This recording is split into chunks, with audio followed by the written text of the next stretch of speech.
टाल दीजिए।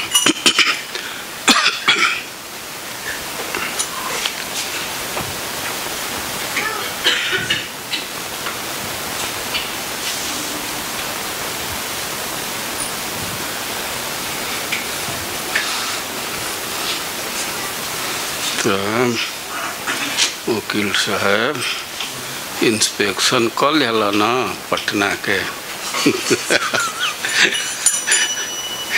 Late fine भाई ना।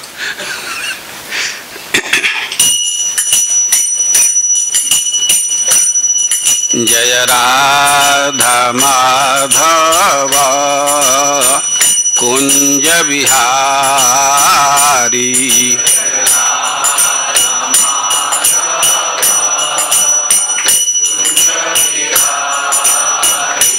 जय राधा माधव कुंज बिहारी,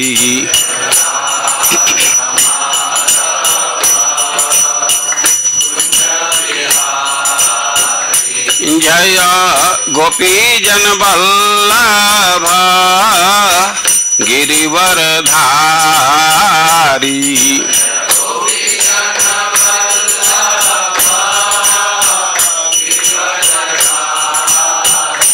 जय गोपीजन वल्लभ गिरिवरधारी,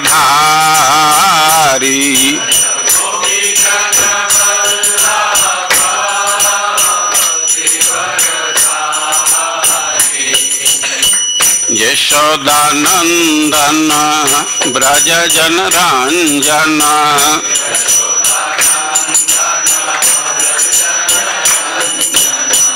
यशोदानंदन ब्रज जनरंजन,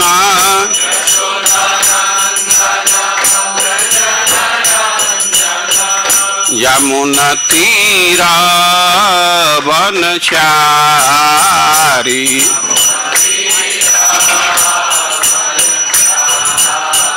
यमुना तीरा वनचारी,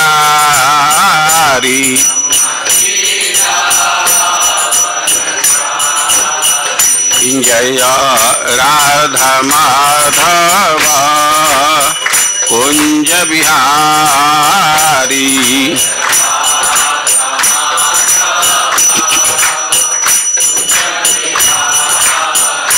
जय राधा माधव कुंज बिहारी,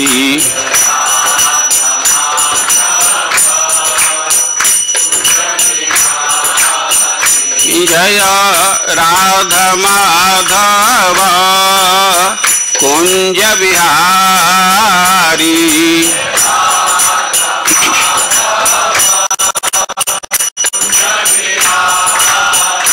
हरे कृष्ण कृष्ण कृष्ण हरे हरे, हरे राम राम राम हरे हरे,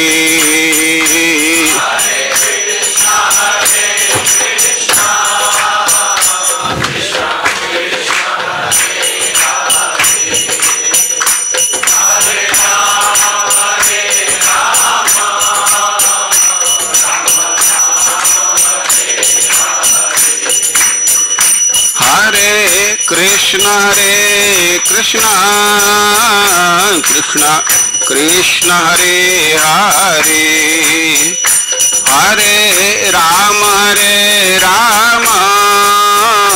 राम राम हरे हरे,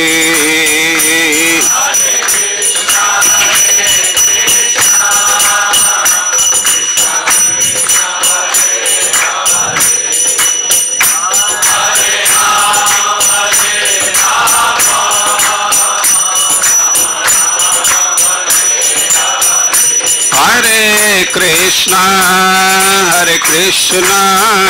कृष्ण कृष्ण हरे हरे, हरे राम राम राम हरे हरे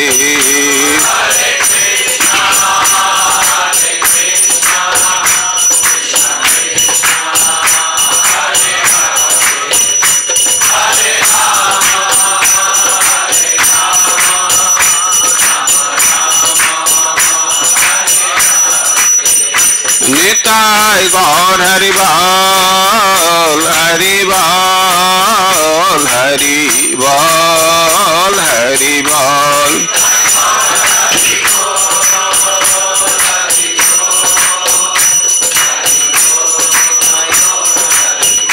जय गौर निताय जय गौर निताय गौर निताय जय गौर निताय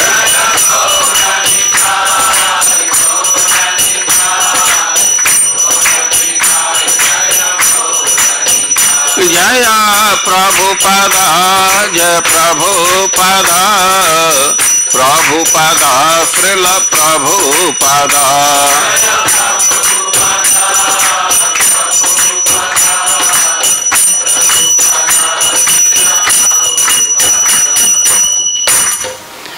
जय विष्णुपाद परमहंस परिव्राजकाचार्य अष्टोत्तर सत श्री श्रीमद ऐसी भक्ति वेदांत स्वामी श्रील प्रभुपाद की इस्कान संस्थापकाचार्य श्रील प्रभुपाद की अनंत कोटि वैष्णव वृंद की श्री श्री कृष्ण बलराम की श्री श्री राधा श्याम सुंदर की श्री श्री निताई गौर सुंदर की समवेत भक्त वृंद की श्री श्री गुरु एवं गौरांग की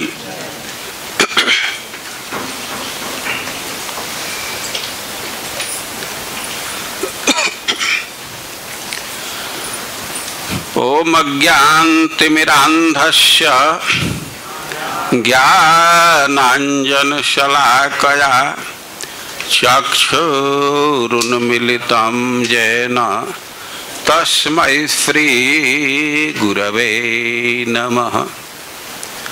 हे कृष्ण करुणा सिंधु दीनबन्धो जगत्पते गोपेश गोपिका कांत राधा कांत नमस्तुते।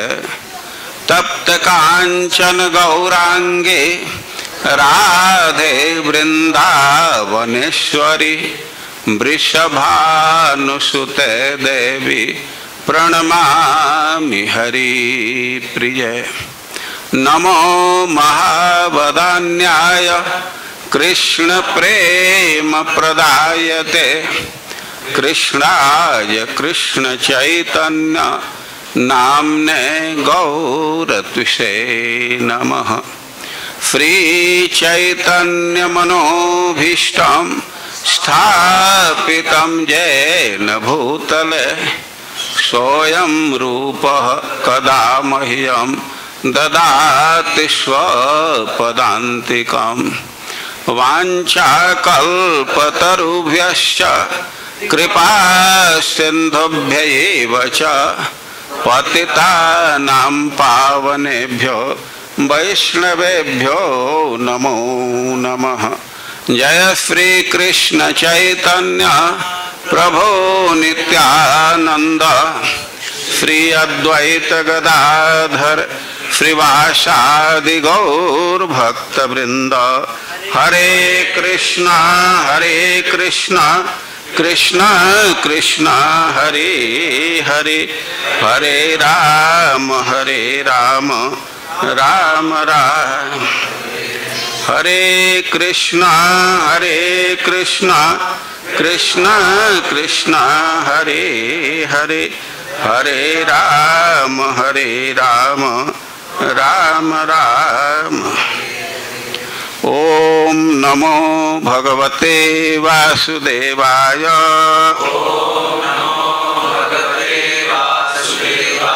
ओम नमो भगवते वासुदेवाय।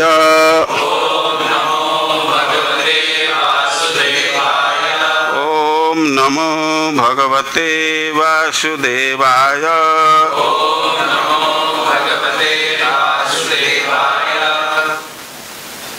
हम लोग आवृत्ति करेंगे चैतन्य चरितामृत के मध्य लीला के 8वें अध्याय का 254 है, 9वां अध्याय 8वां। ठीक,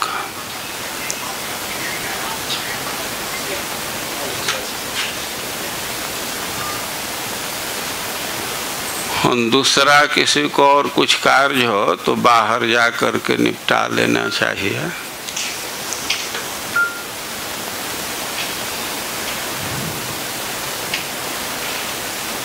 इधर कथा के लिए ही रहना चाहिए। ओम नमो भगवते वासुदेवाय।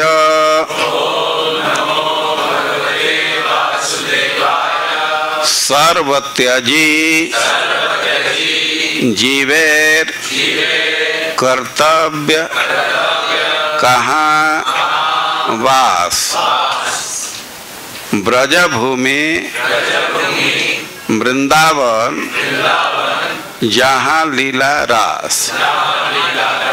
सर्वत्यजी जीवेर कर्तव्य कहाँ वास। ब्रजभूमि वृंदावन जहाँ लीला रास। सर्वत्यजी जीवेर कर्तव्य कहाँ वास। ब्रजभूमि वृंदावन जहाँ लीला रास। सर्व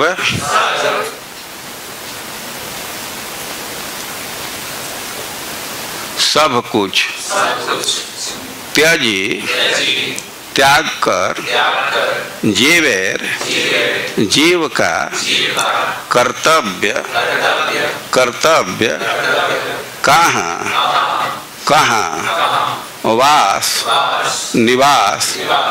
ब्रजभूमि ब्रजभूमि वृंदावन वृंदावन जहाँ जहाँ लीला रास। भगवान कृष्ण ने रास लीला रची। अनुवाद और तात्पर्य श्रील प्रभुपाद के द्वारा। श्री चैतन्य महाप्रभु ने पूछा, जीव को अन्य सारे स्थान त्याग कर कहाँ रहना चाहिए? रामानंद ने उत्तर दिया, उसे वृंदावन क्या है, उसे वृंदावन ब्रजभूमि नामक पवित्र स्थान में रहना चाहिए जहाँ भगवान ने रास नृत्य किया था। तात्पर्य श्रीमद् भागवत 10:47-61 के अनुसार आशा महो चरण रेणु जुषा महम श्याम वृंदावने किमपि गुल्मलतौ सधीना यादुस्त्यजम स्वजन मार्ज पथम च हित्वा भेजुर्मुकुंद पदपीम श्रुतिभिर्विज्ञाम। उद्धव ने कहा, मैं वृंदावन के वह लता तथा पौधा बनना चाहता हूँ जिसे मुकुंद के चरण कमलों की पूजा करने के लिए परिवार तथा मित्रों से अपने अपने संबंध तोड़कर गोपियों ने अपने पैरों से रौंदा हो।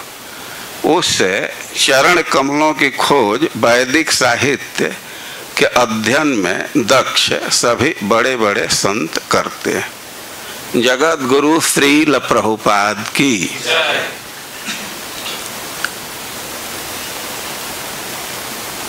इस प्यार में एक प्रश्न पूछा गया है और उसका उत्तर दिया गया। कंप्लीट यूनिट है, प्रश्न है और उसका उत्तर है। प्रश्न चैतन्य महाप्रभु पूछ रहे हैं और उत्तर राय रामानंद जी दे रहे।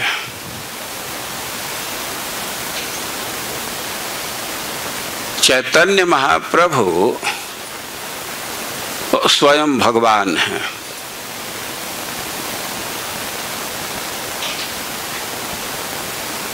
भगवान का मतलब है कि सबसे बड़े व्यक्ति हैं, लेकिन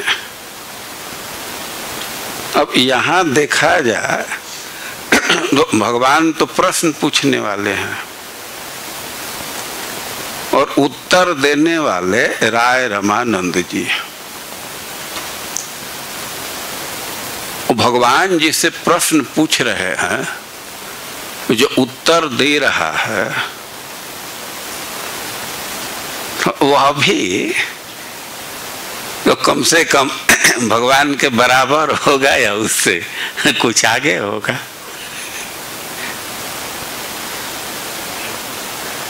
इस श्रोता से तो वक्ता का पोजीशन ऊपर होता है ना, लेकिन भगवान से तो कोई ऊपर हो नहीं सकता है। हम भगवान किसी किसी को महत्व देते हैं, लेकिन राय रामानंद जी बहुत ही श्रेष्ठ व्यक्ति थे।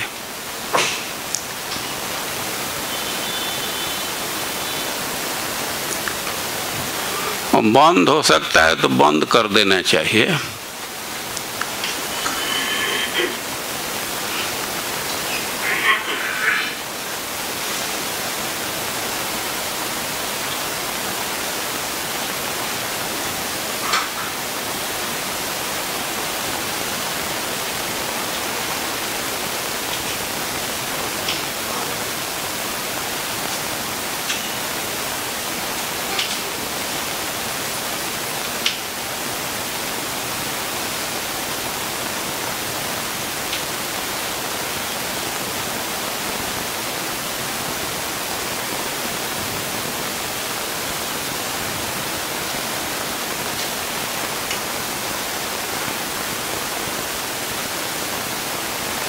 राय रामानंद जी से प्रश्न कर रहे हैं।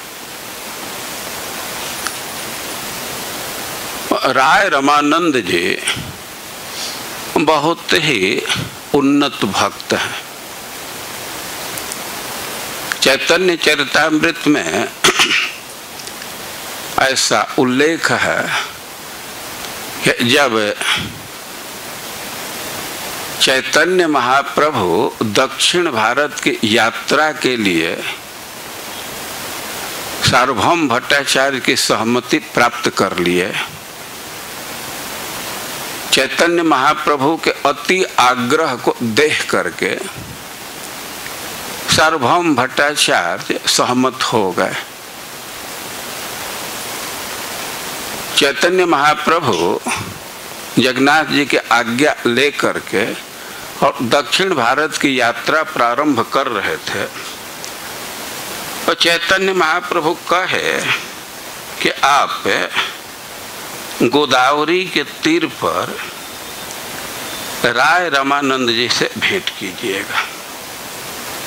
और वे कहने लगे कि उनको विषय शूद्र जान करके उनकी उपेक्षा मत कीजिएगा। वे कह रहे हैं कि अवश्य करीबे मोर ए निवेदन, कि मैं निवेदन कर रहा हूँ, इसका आप ध्यान रखिएगा। राय रामानंद अच्छे गोदावरी तीरे अधिकारी हयनते हूँ विद्यानगरे। राय रामानंद का परिचय दे रहे हैं कि गोदावरी के तट पर रहते हैं और वे विद्यानगर के अधिकारी हैं। अधिकारी हयनते हूँ विद्यानगर। अब दो तरह से इसका अर्थ किया जा सकता है। एक तो अर्थ होगा कि विद्यानगर में अधिकारी हैं। विद्यानगर में अधिकारी हैं, इसका अर्थ यह है वे राजा के अधिकारी हैं, राजा के प्रतिनिधि हैं। राजा तो राजधानी में रहता है, लेकिन उसके प्रतिनिधि विभिन्न नगरों में रहते हैं। जैसे इस समय वो भारत का शासन तो राष्ट्रपति के नाम में चलता है, लेकिन राष्ट्रपति के प्रतिनिधि प्रत्येक राज्य में रहते हैं। गवर्नर राष्ट्रपति के प्रतिनिधि हैं और गवर्नर के भी प्रतिनिधि होते हैं। कमिश्नर को गवर्नर का प्रतिनिधि ही माना जाता है। कोई पिटीशन है गवर्नर के यहाँ होता है, अब आगे जाता है नहीं कमिश्नर के यहाँ है तो आगे गवर्नर के पास जाता है। और राजा थे तो राजा के कई एक शहर में प्रतिनिधि थे। राजा प्रताप रुद्र थे, विद्यानगर में राजा के प्रतिनिधि उनके अधिकारी थे राय रामानंद जी। एक अर्थ है। और दूसरा अर्थ है, कह रहे हैं कि अधिकारी हयंते हो विद्यानगर, कि विद्यानगर में एक अधिकारी है। अधिकारी उस व्यक्ति को कहा जाता है जो सर्वमान्य व्यक्ति हो, कोई बात बोलता है, कोई निर्णय देता है, खास करके शास्त्र के विषय में वो अधिकारी है तो उसके निर्णय मान्य होता है। अथॉरिटी किसी की महिमा कर वो अधिकारी अथॉरिटी है, मतलब कुछ बोल रहा है तो प्रमाणिक। तो दो तरह से इसका अर्थ किया हो, जो के अधिकारी है। शूद्र विषयी ज्ञाने तार उपेक्षा न करीबे, आमार वचने तारे अवश्य मिलीवे। केवल घर गृहस्थी में रहते हैं, विषयी हैं और शूद्र हैं, तो इस दृष्टि से उनकी उपेक्षा मत कीजिएगा, हमारी बात मान करके उससे अवश्य मिलिएगा। जो घर गृहस्थी में है, विषय को स्वीकार किया है, उसको विषयी कहते हैं, जो पुत्र परिवार के साथ है। और शूद्र विषयी, शूद्र के विषय में थोड़ा विवाद है। श्रील प्रभुपाद जी लिखे हैं कि कायस्थ समुदाय से थे और कायस्थ को भी शूद्र का ही दर्जा है। यद्यपि कायस्थ बहुत बुद्धिमान होते हैं, सरकारी कार्यालय में तो बड़े बड़े पोस्ट पर वही हैं, ब्राह्मणों से कम नहीं है कायस्थ। लेकिन सामाजिक दृष्टि से खास करके बंगाल में तो उनको शूद्र का ही दर्जा है। लेकिन कुछ विद्वान कहते हैं कि वास्तव में राय रामानंद जी क्षत्रिय परिवार से थे, लेकिन अब नौकरी कर रहे थे तो नौकरी तो शूद्रों का ही काम है, तो इस दृष्टि से उनको शूद्र कह रहे हैं। जो हो वो कहे कि उनसे जरूर भेंट कीजिएगा।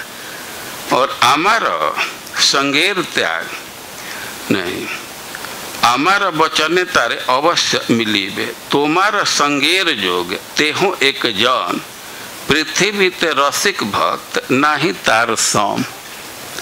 कि आपके संग लायक तो वही एक व्यक्ति है। अब इस पृथ्वी पर उनके बराबर का कोई रसिक भक्त नहीं है। तुरंत कई एक लोग प्रश्न करेंगे कि रसिक भक्त कौन होते हैं। तो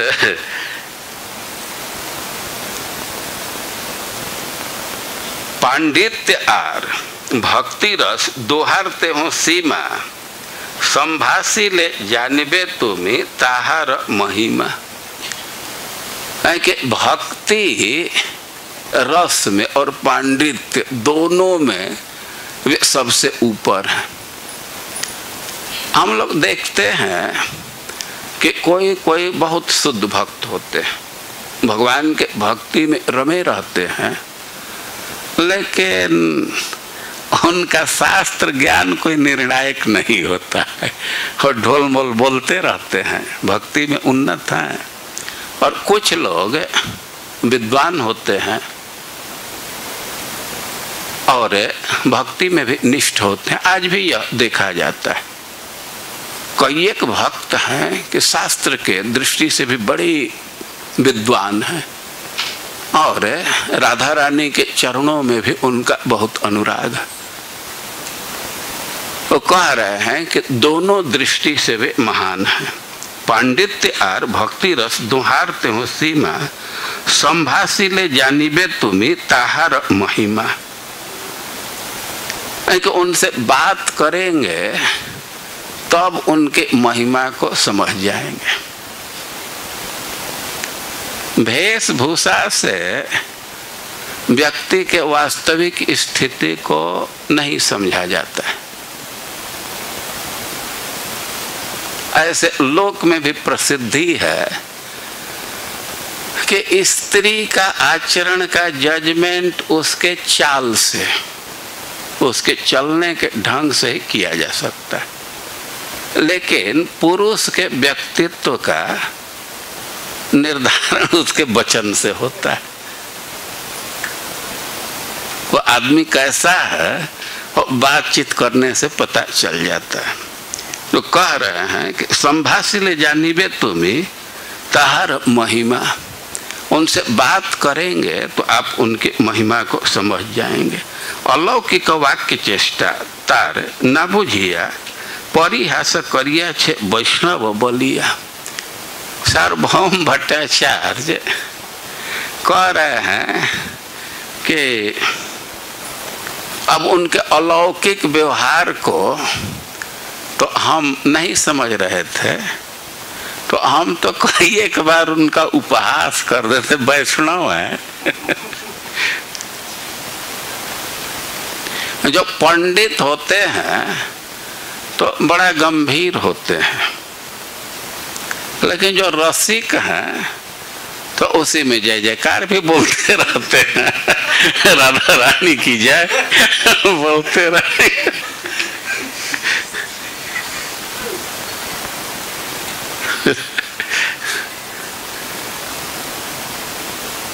बरसाना में एक भक्त थे, वीर बाबा, बड़ा अच्छे भक्त थे। अब उनके भक्ति को समझ सकते हैं कि उनके रूटीन में सोने के लिए जगह नहीं था। वे जाते थे माधुकरी मांगने और 10 बजे रात को लौटते थे। अब इतने वे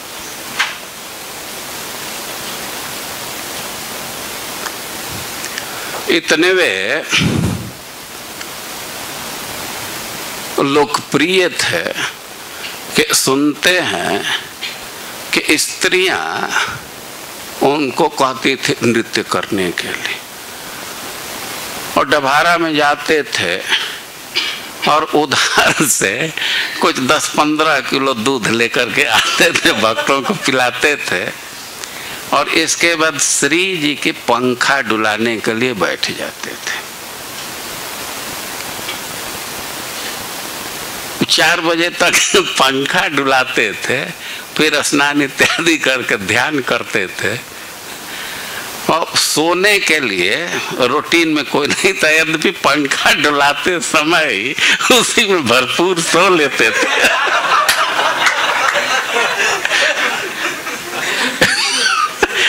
या उस समय नहीं सोए तो ध्यान के समय तो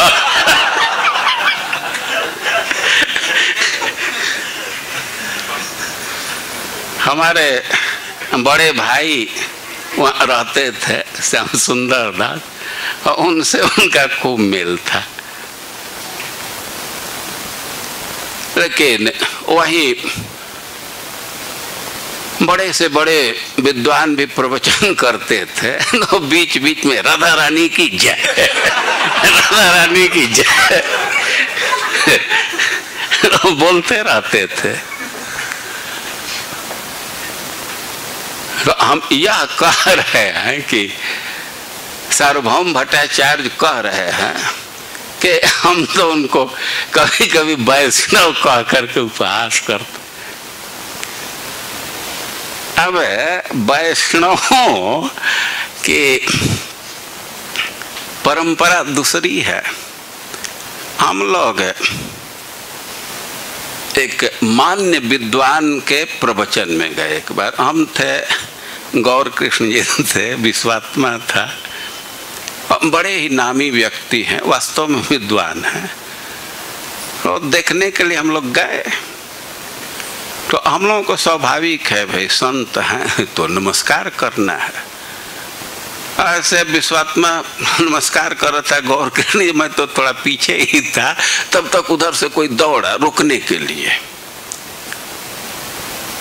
तो वे कहते हैं अरे अरे लोग वैष्णव हैं, वैष्णव छोड़ दो, वैष्णव हैं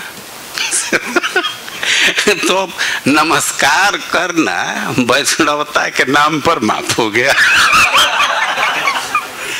तो वैष्णव का जो धारणा हो। तो राय रामानंद जी कुछ कहते थे तो सार्वभौम भट्टाचार्य तो तार्किक थे, ज्ञानी थे, वैष्णव हैं, अब अपना भूल रियलाइजेशन कर रहे। चैतन्य महाप्रभु के संग से वैष्णव सिद्धांत को जान गए, तब राय रामानंद जी की महिमा को समझे। वे कह रहे हैं कि आप उनसे जाकर के मिलिएगा। राय रामानंद जी से मिले चैतन्य महाप्रभु गोदावरी के तट पर, और दोनों का प्रेम बहुत उत्थलित हो गया। चैतन्य महाप्रभु गोदावरी के तट पर गए और पहले तो गोदावरी को देखते ही उनको लगा कि जमुना के किनारे आ गए। आसपास के वन को देख करके उनको लगा कि वृंदावन में आ गए। भाव विभोर होकर के कीर्तन करने लगे। फिर गोदावरी जी को पार किए, स्नान करके और तट पर ही बैठ करके जप करने लगे। उसी समय देखे कि कोई पालकी पर चढ़ करके आ रहा है। कहार पालकी पर लाए और बाजा बज रहा है। कोई एक ब्राह्मण वेद मंत्र का उच्चारण कर रहे हैं और वह व्यक्ति उतरा, गोदावरी जी में स्नान किया और भी बहुत कृत्य हुआ। चैतन्य महाप्रभु उस व्यक्ति के हाव भाव को देख करके समझ गए कि यही राय रामानंद हो सकते, और उनसे मिलने के लिए, उनके आलिंगन के लिए वे व्यग्र होने लगे। लेकिन अपने सन्यास के गरिमा में चुपचाप बैठे रहे। और राय रामानंद जी स्नान करने के बाद आए, चैतन्य महाप्रभु को प्रणाम किए। अब चैतन्य महाप्रभु का धैर्य नहीं रहा। दोनों एक दूसरे का आलिंगन करके और प्रेम के उच्चतर अवस्था का आस्वादन करने लगे। अब जो आसपास के लोग थे वे बड़े हैरत में थे। ये सन्यासी है और ये विषयी का आलिंगन कर रहा है, कैसा आदमी है। और दोनों बहुत आनंद में हैं। वे लोग तो कुछ नहीं समझ पाए। और राय रामानंद जी के साथ चैतन्य महाप्रभु बैठे और वार्ता हुई, कई एक चीज पूछने लगे और तब तक दिन समाप्त हो गया। और वे लोग कहे कि आप घर जाइए लेकिन फिर आइएगा। कई एक दिन तक वहीं वार्ता चलती रही। और चैतन्य महाप्रभु श्रोता है और राय रामानंद वक्ता है। सच्चाई यह है कि चैतन्य महाप्रभु ही राय रामानंद के मुख से बोल रहे हैं। फिर भी जब वही बोल रहे हैं तो अपने मुख से क्यों नहीं बोल रहे हैं? उनके मुख से क्यों बोल रहे हैं? उनके मुख से क्यों सिद्धांत स्थापित कर रहे हैं? और चैतन्य महाप्रभु समाज में स्थापना चाहते थे कि भक्ति पर ब्राह्मणों का एकाधिकार नहीं है। भक्ति कोई कर सकता है और भक्ति में उच्चतर अवस्था को कोई प्राप्त कर सकता है। तो राय रमानंद जी के मुख से चैतन्य महाप्रभु ही बकता है और राय रमानंद के महिमा को भी समाज में स्थापित करना चाहते थे। वे खुद राय रमानंद जी के महिमा को जानते थे और समाज में भी इसकी स्थापना चाहते थे।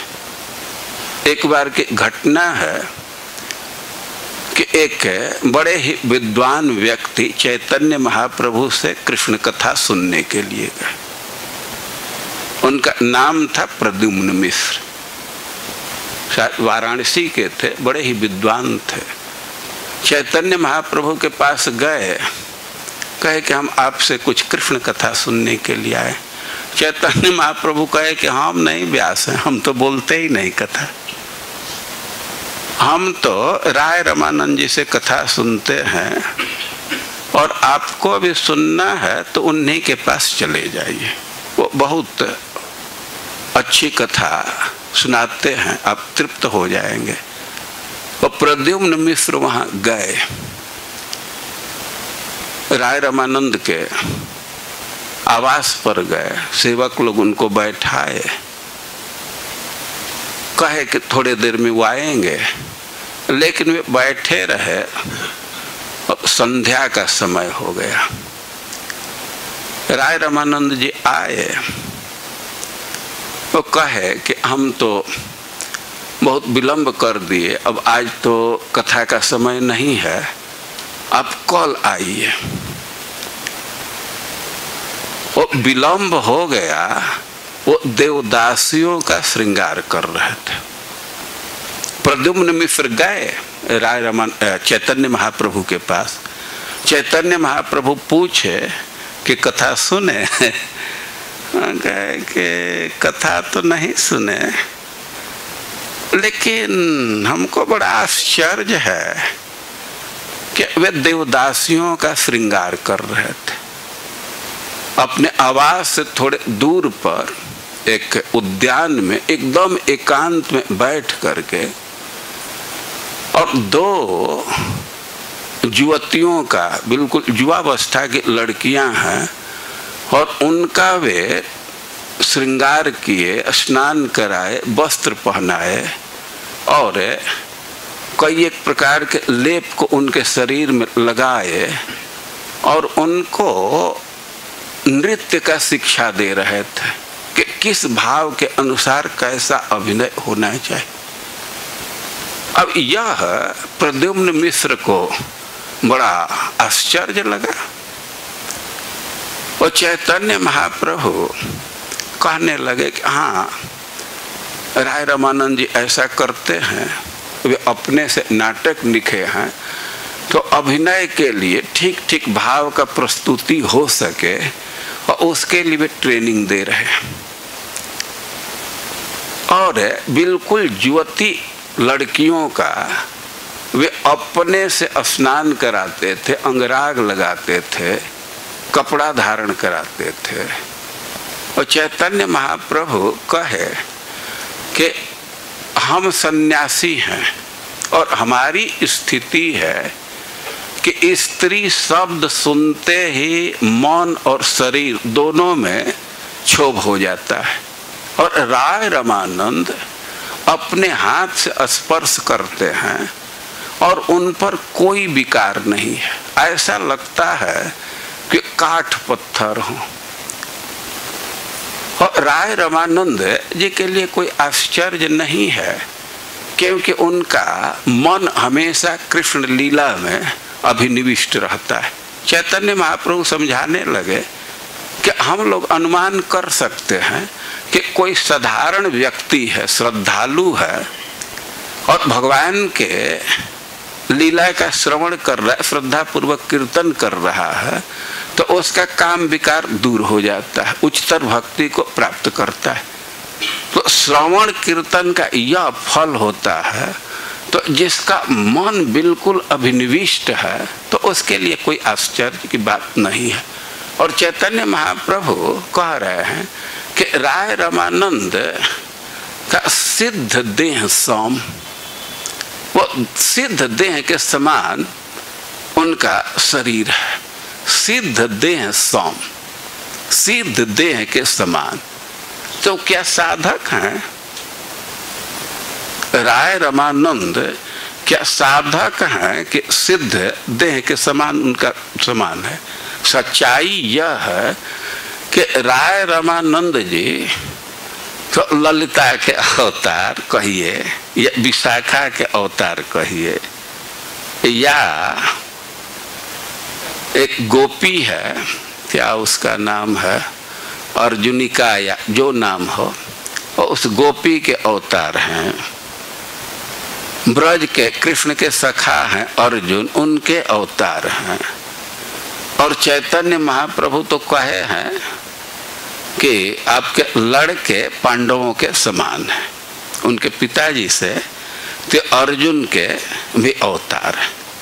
तो राय रमानंद के परिचय ललिता के रूप में, विशाखा के रूप में, अर्जुनिका सखी के रूप में, अर्जुन सखा के रूप में, और पार्थ अर्जुन के रूप में दिया जाता है। तो अब ललिता विशाखा हैं तो नित्य सिद्ध परिकर हैं, लेकिन इनको कह रहे हैं कि सिद्ध देह सम। उसका आशय यह है कि ये रागानुगा भक्ति का अनुशीलन कर रहे थे। अब गोपी हैं, लेकिन फिर भी लोक शिक्षा के लिए रागानुगा भक्ति का अनुशीलन कर रहे थे। और वे मंजरी भाव स्वीकार करके वे सखियों की सेवा कर रहे थे, रागानुगा भक्ति का अनुशीलन कर रहे थे। अब हम लोगों के सामने कई एक लोग आते हैं, प्रश्न करते हैं, रागानुगा भक्ति का गाइडेंस चाहिए। ठीक है, बहुत अच्छी बात है। हम लोगों का क्या स्वरूप है? उनका प्रश्न तो बहुत अच्छा है, लेकिन आज मैं विचार कर रहा था कि कोई एक पेपर लेकर के जाए, अच्छा कागज, और रेडियोलॉजिस्ट से कहे थोड़ा हमारे छाती का एक्सरा इस पर दे दीजिए। ये साधारण कागज लेकर के जाइए तो एक्सरा आपको मिल जाएगा।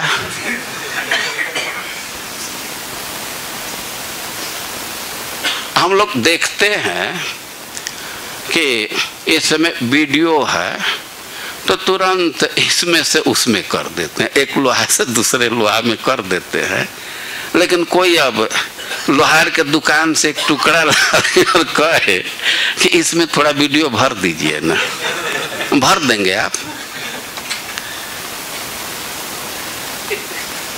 उसमें भर देंगे।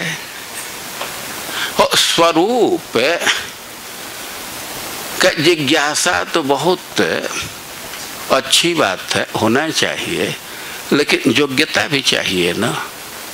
हम तो पहले, बहुत पहले सुने थे एक संत के मुख से, देखो भाई, तब सखी की उपासना करना चाहते, तब मंजरी की उपासना करना चाहते हो, तो उसके लिए ये योग्यता होनी चाहिए कि नग्न युवती एकांत में मिले और तुम्हारे मन में भी कोई क्षोभ न हो, तब रागानुगा भक्ति की बात करो, मंजरी भाव की बात करो। और राय रमानंद के आचरण में यह हम लोग देख रहे हैं। और अभी तो स्वरूप की बात चलती है, और कहीं कहीं आप जाइए तो रेडीमेड सिद्ध प्रणालिका तैयार है। जैसे जाते हैं आधार कार्ड लेने के लिए वैसे फटाक से आपको मिल जाएगा। देखते हैं ना, कोई एक जगह काउंटर लगा करके कौन सेंटर रखे हैं तो आसानी से मिल जाता है। तो कई एक जगह है कि सिद्ध प्रणाली किसके अनुगत्य में कौन है, कब आपका कहाँ पोजीशन है, वो सब मिल जाता है। हमको तो कभी ऐसे भेंट नहीं है, लेकिन हम बड़े बड़े लोगों के मुख से सुने हैं। हम महाराज के मुख से सुने हैं, रमेश बाबा के मुख से सुने हैं। तो ऐसे दे देते हैं। तो अब एक्स्ट्रा प्लेट पर एक्स्ट्रा है कि साधारण कागज पर है, अब क्या है इसका निर्णय तो हम लोग नहीं कर पाते हैं। लेकिन मंजरी भाव में वे थे, अपने को दासी मान करके सेवा करते थे, सिद्ध देह से सेवा करते थे, इसलिए उन पर किसी प्रकार का प्रभाव नहीं था। चैतन्य महाप्रभु कभी सबसे बड़ा गिफ्ट है मंजरी भाव, और वे राधा रानी हैं, लेकिन लोक हित के लिए वे भी मंजरी भाव का प्रदर्शन किए। चैतन्य चरितामृत में एक अध्याय में वर्णन है। अब ये शब्द सुनने पर बहुत लोगों को कौतुक हो जाता है कि होता है क्या है। एक जुहू से भक्त आए, संकीर्तन के भक्त थे, वो बरसाना आ गए। बंगाली बाबा जी लोगों के बीच में वो बात सुने होंगे, हमसे आ करके वे पूछे कि प्रभु जी ये मंजूरी भाव क्या होता है। हम वो मध्य प्रदेश के हैं, बंगालियों का टोन वे कैच नहीं किए। कई एक बार ऐसा कंफ्यूजन हो जाता है। ये टोन की बात मैं कह रहा हूँ। एक बार हम लोग महाराज के साथ कटक में थे, और उस बार स्टेडियम में कथा चल रही थी, तो वहीं रुकने की व्यवस्था थी। और सर्वेंदु या क्या भक्त का नाम है, इधर आते रहते हैं वृंदावन में भी। तो हम और गौर कृष्ण जी थे, उधर के लीडर जैसे थे। तो वो आकर के हमसे कहे कि प्रभु जी हमारा घोड़ी ले लिया। अरे घोड़ी क्यों ले आया था कि कहाँ से, तो बाथरूम में छूट गया था। हमको यही सुनाई दे रहा था, हमारी घोड़ी तो घड़ी कह रहे थे, उनका अपना स्ट्रेस है, जैसा टोन है, तो हमको घोड़ी सुनाई दे रहा था, हमारा घोड़ी। उसी तरह वो मध्य प्रदेश के भक्त हमसे पूछे क्या मंजूरी भाव क्या होता है, और हम तो कुछ समझ नहीं पाए। बाद में कहे कि अच्छा मंजरी भाव पूछ रहे हैं। चैतन्य महाप्रभु का सबसे बड़ा गिफ्ट यही है, मंजरी भाव प्रदान किए। लेकिन उस विषय में हमको बहुत जानकारी नहीं है। और मंजरी सखियों की सहायिका होती है, और उनका उम्र प्राय 7 से 10 साल का होता है। और किस मंजरी का क्या उम्र है सब शास्त्रों में लिखा गया है, प्रणाली में लिखा गया है। और वे प्रिया प्रियतम के सेवा में असिस्ट करती हैं सखियों को। जैसे चैतन्य महाप्रभु मंजरी भाव में हैं, तो सखियां स्नान के लिए गई तो उनके कपड़ा को ले करके वे तट पर खड़ा है मंजरी भाव में। और बहुत ही उन्नत भाव है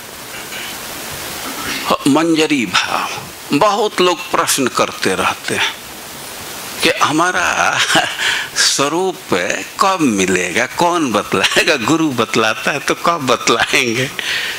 एक बार सागर में महाराज गए थे, मध्य प्रदेश में सागर शहर है। सागर माने समुद्र नहीं, वो सिटी है। और कथा के बाद गौर कृष्ण जी महाराज के चरण दबा रहे थे, मैं भी साथ में वहीं खड़ा था। और गौर कृष्ण जी कहे, ये सुनते हैं कि गुरु स्वरूप बतलाता है, तो हम लोगों का क्या स्वरूप है? महाराज कहे, जब गुरु बतलाता है तो गुरु का काम है न, तुम क्यों चिंतित हो? गुरु अपना काम करेगा।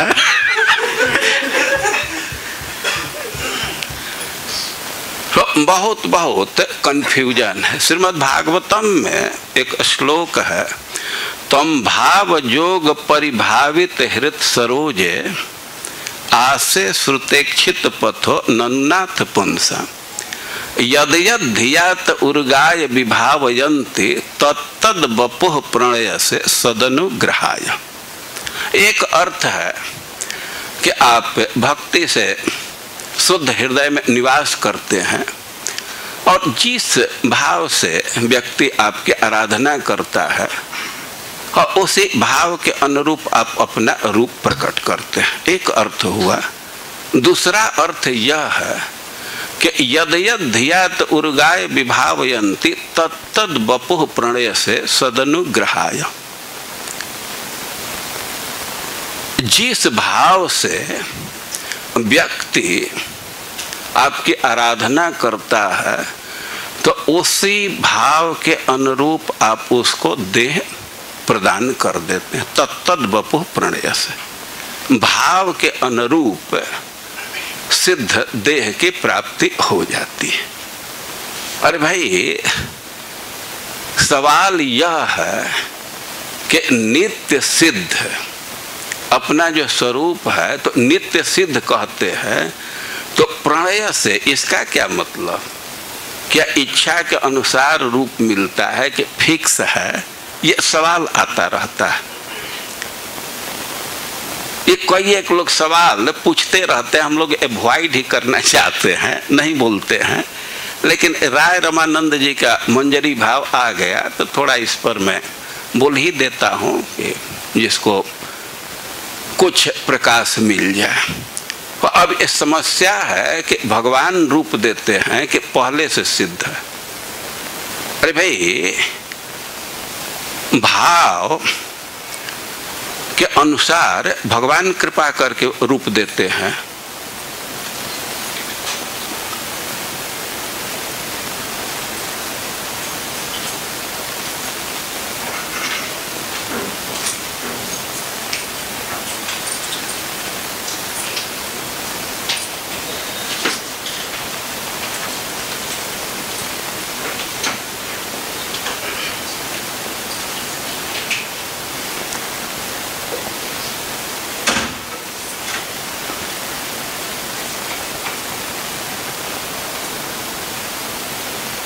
तो अब बंद कर दिया जाए ना, अब तो सब लोग आ गए ना।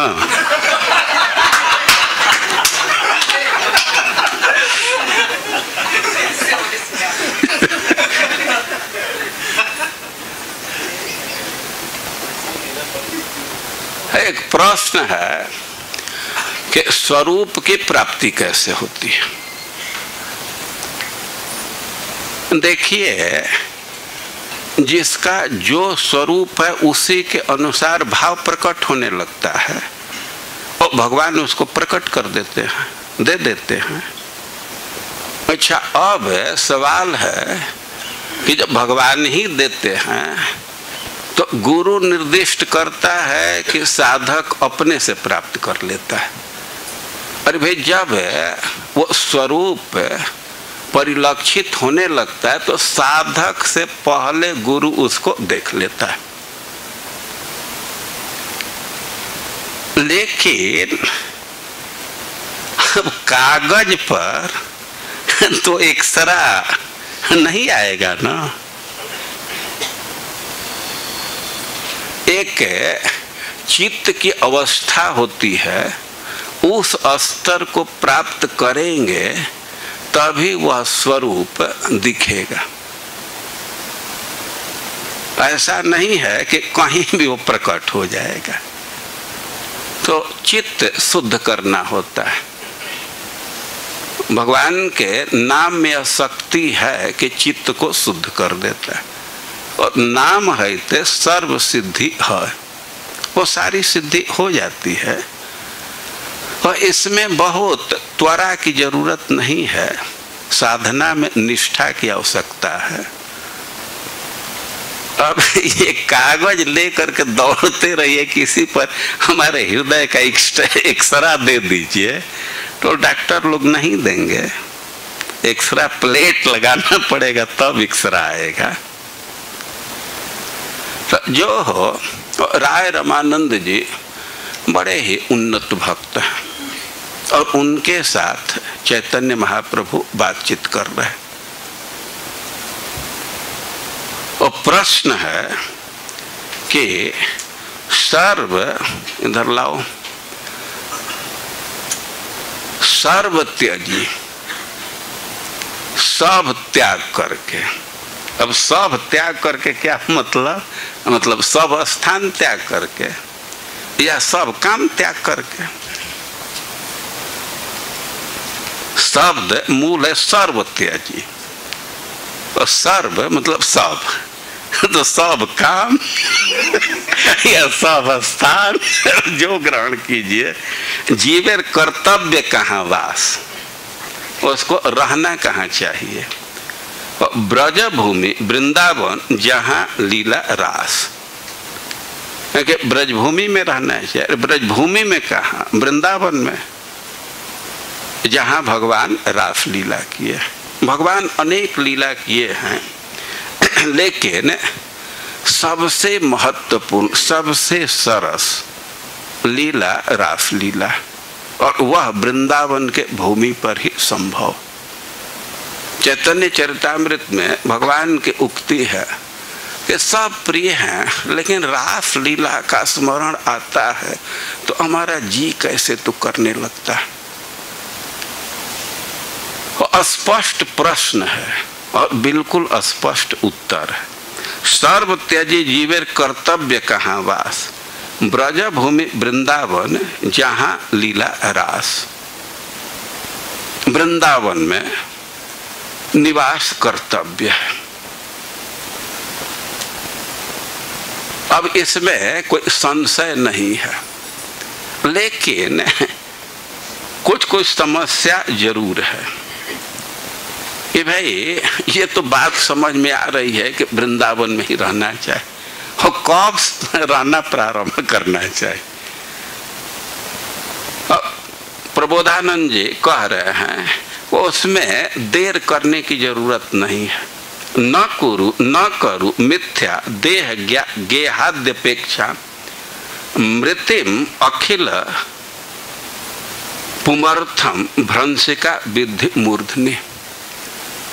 यानी कि वृंदावन वास करने में अब देर करने की जरूरत नहीं है। देर क्यों होता है? देह गेहाद्यपेक्षा। अब कुछ देह और देह से संबंधित वस्तु या व्यक्ति के प्रति कुछ कर्तव्य बुद्धि होता है। सोचता है व्यक्ति कि अच्छा वृंदावन ही रहना है, लेकिन अभी थोड़ा बेटा बेटी को सेटल कर दे, तो कह रहे हैं कि ना, इसकी अपेक्षा मत रखो, चल चल सहित अद्यैव अभिमुख्येन ब्रजादपि च हृदय कठोर श्री वृंदावनस्य। कह रहे हैं कि ना, देर करने की जरूरत नहीं, किसी की अपेक्षा पर विचार मत करो। अपेक्षाएं तो बहुत हैं, देह से संबंधित बहुत समस्या है, लेकिन किसी पर विचार मत करो। हे मित्र, अद्यैव बस तुरंत चलो, तुरंत चलो। अरे कैसे चलें? वृंदावन आ तो जाते हैं, लेकिन घर पर जो है तो वो तो रोने लगते हैं। माँ रोने लगती है, रोने लगती नहीं है, रोते ही रहती है। अब हम लोग तो बाहर रह करके अब माँ की स्थिति को नहीं जानते हैं, लेकिन अब जिस माँ के कई एक पुत्र हैं और एक पुत्र वृंदावन में चला गया और दूसरा वही है, तो वो तो देखता है ना, वो तो स्पष्ट देखता है। माँ रोती रहते, हमारा लड़का भीख मांग करके खाता यहाँ सब कुछ और भीख मांग करके, रोटी मांग करके लाता है। दिन में कई एक बार रोती रहती है। अब सामने भोजन आता है, वो रोने लगती है। माँ का स्नेह है। अब एक व्यक्ति रह रहे थे बरसाना में, अब उनकी माँ बहुत रोती रहती थी। अब माँ के विकलता को देख करके उसकी एक बेटी, मतलब जो रह रहे थे उनकी बहन, कहे कि माँ तो भिखारियों को यहाँ भिक्षा दोगी तो भैया को ही मिल जाएगा। माँ बहुत श्रद्धा से भिक्षा देती थी। हम प्रकट देखे हैं, हमारे भाई श्याम सुंदर दास बरसाना में रहते थे और माँ रोती रहती थी। अब माँ को शांत करने के लिए हमारी बहन कहे कि यहीं से तुम दे दोगे भिखारी को न तो उनको मिल जाए। आप लोग भी अनुभव करते रहते हैं, तो उसके विषय में कह रहे हैं कि हृदय में वज्र से भी अधिक कठोर हो जाओ।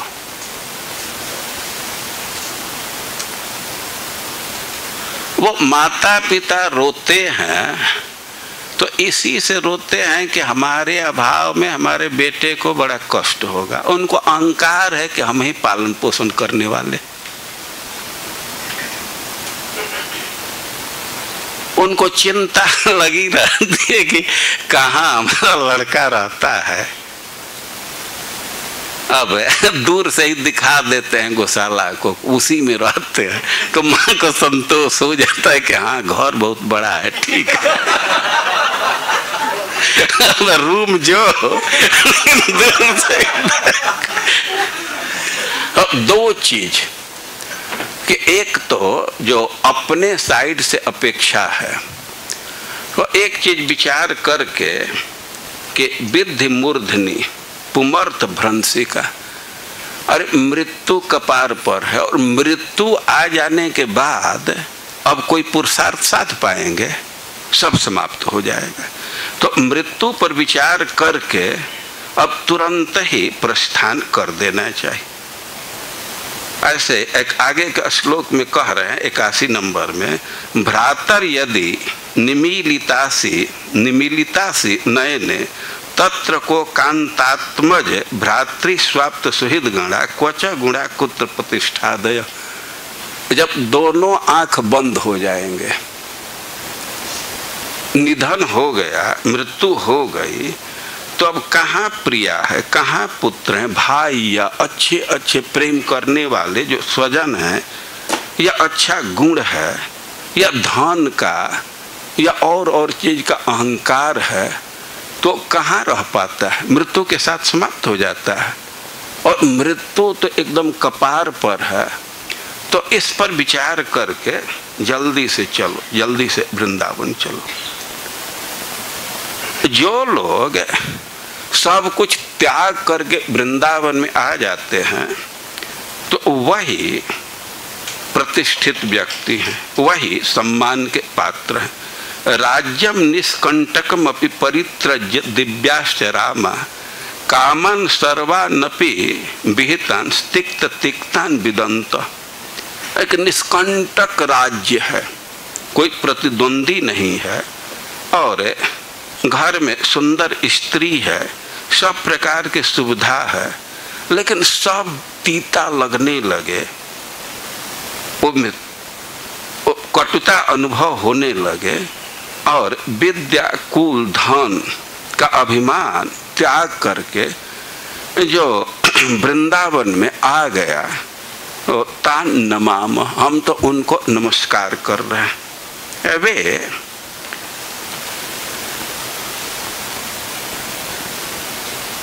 पूजा के पात्र हैं, सम्मान के पात्र हैं।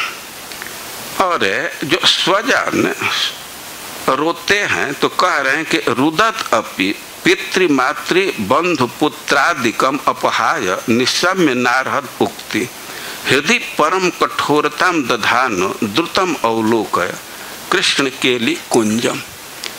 माता पिता स्नेह बस रोते हैं, लेकिन उधर ध्यान ही नहीं देना चाहिए, उनकी उक्ति सुननी ही नहीं चाहिए, और परम कठोरता को धारण करके वृंदावन में आ जाना चाहिए।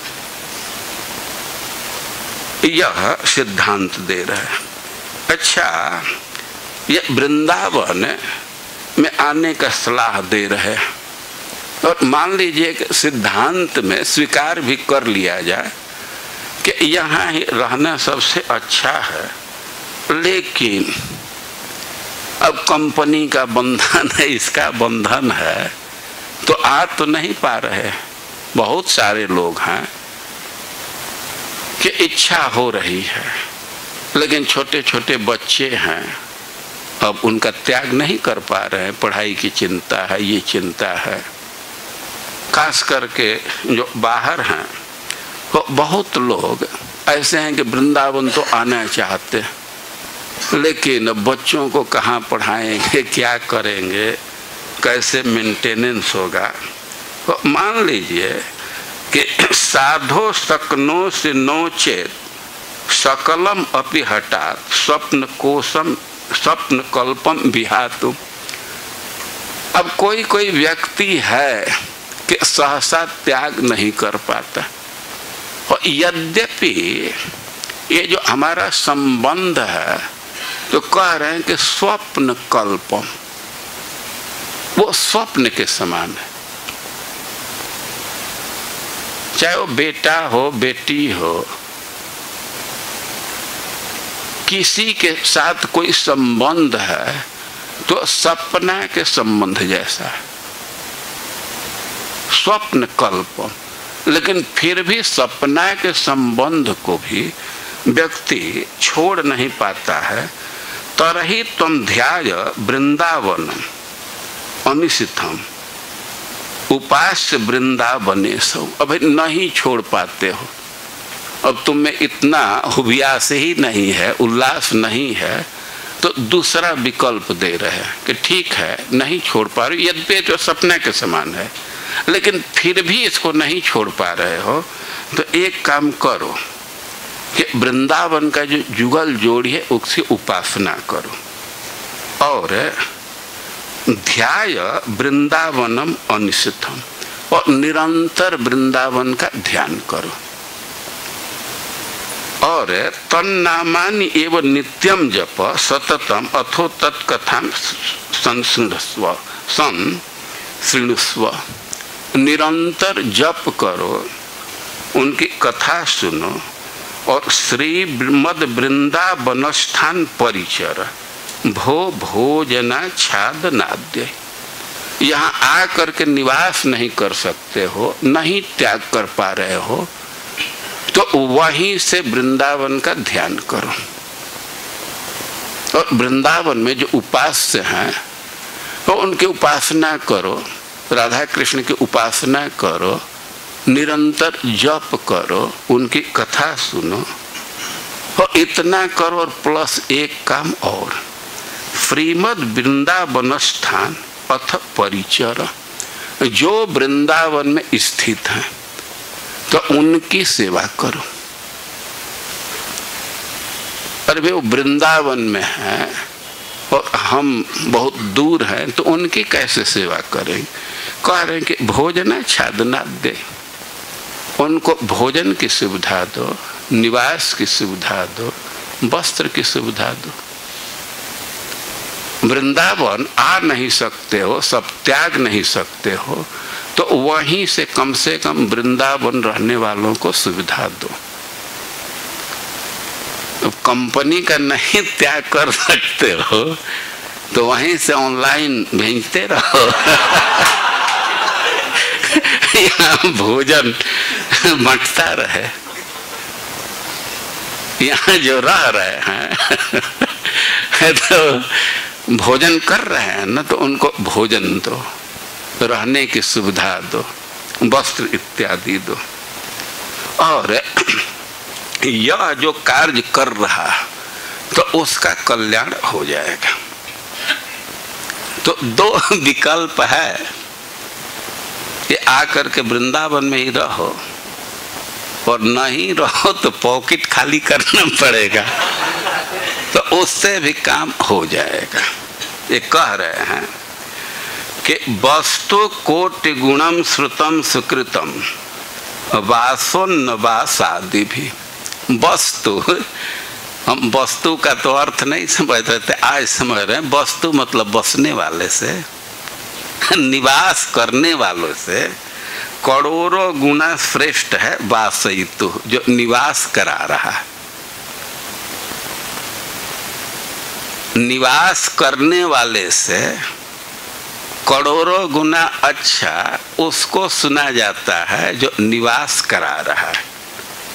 कैसे कि सुकृतम वासोन्न वासादि भी, निवास दे रहा है, वस्त्र दे रहा है, अन्न दे रहा है, तो उसको श्रेष्ठ क्यों कह रहे हैं? तो ग्राउंड दे रहे हैं, स्वयं ही तरती।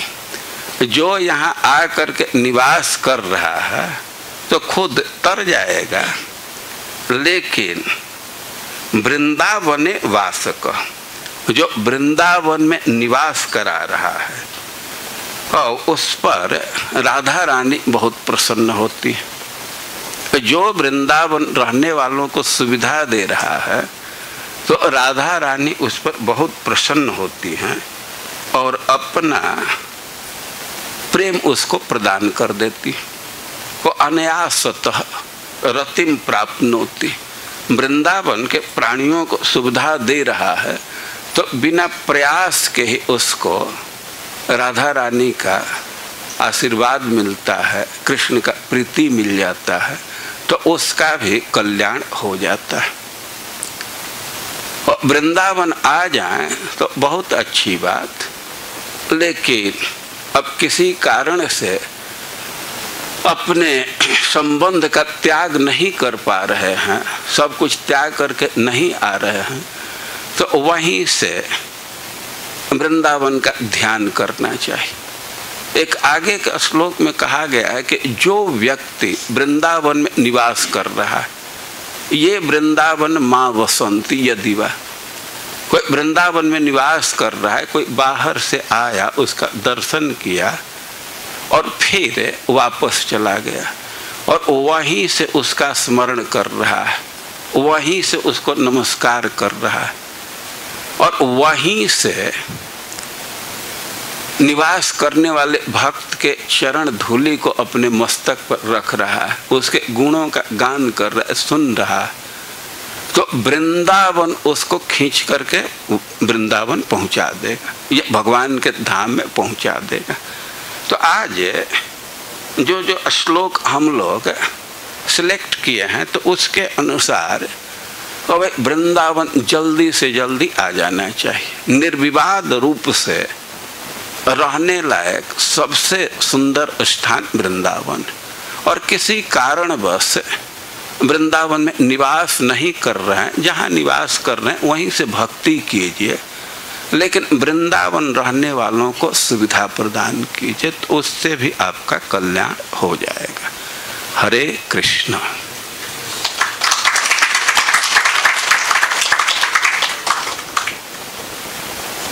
देखिए भाई, ये प्राइवेट प्रोग्राम है, अनाउंसमेंट नहीं है।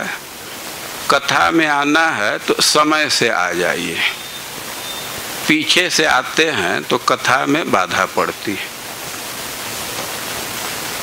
कथा का समय है 7 बजे और आरती प्रारंभ होती है, तो भगवान को नमस्कार करके 7:15 तक आ जाना चाहिए।